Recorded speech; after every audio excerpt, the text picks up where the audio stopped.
Life. Hating the life you have can perhaps make a new one more attractive.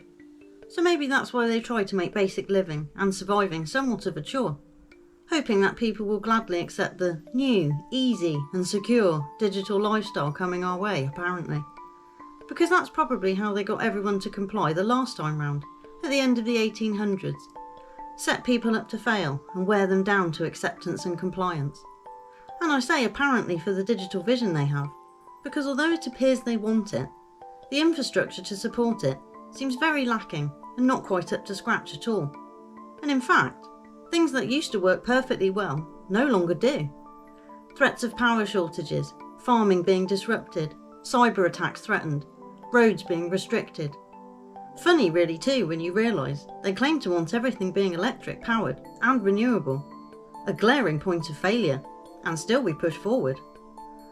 Yet, all mostly being done through words alone, and some flimsy regulations or guidelines to seem to back them up. There are no electronic barriers yet, no scan-in only entrances, but they tell us it's coming. While at the same time showing us videos from China, allegedly of people finally having had enough of their stupid games and said electronic prison. We have had videos from the same country showing thousands being led away to COVID camps. A whole bunch had their QR codes turned yellow at a station, preventing them all from leaving. Sounds really convenient, doesn't it?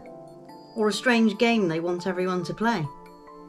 Also, sounds kind of like kidnap or false imprisonment to hold people against their will for no wrongdoing whatsoever. And the whole idea of being monitored through your phone is quite creepy too. Apparently you can't leave your house in China without one, although I'm sure that's mainly in cities, if they have everyone in them by now. Even worse now with the idea of them wanting to put a chip in your head, like a stalker or abusive person in your life that needs to know where you are all the time. But weirder than that, they insist on being in your bank account, medical records, your conversations, your thoughts. Extreme level stalking paranoia control disorder going on there.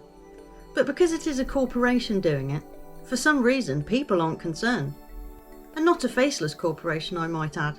They have their emotive marketing campaign in full swing, using familiar faces and slogans and props to steer the collective thoughts where they need them to go.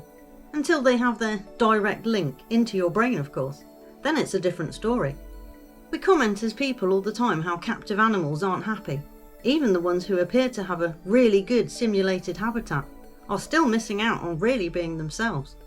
They are beholden to the hand that feeds them, because they are not allowed to feed themselves. Sound familiar?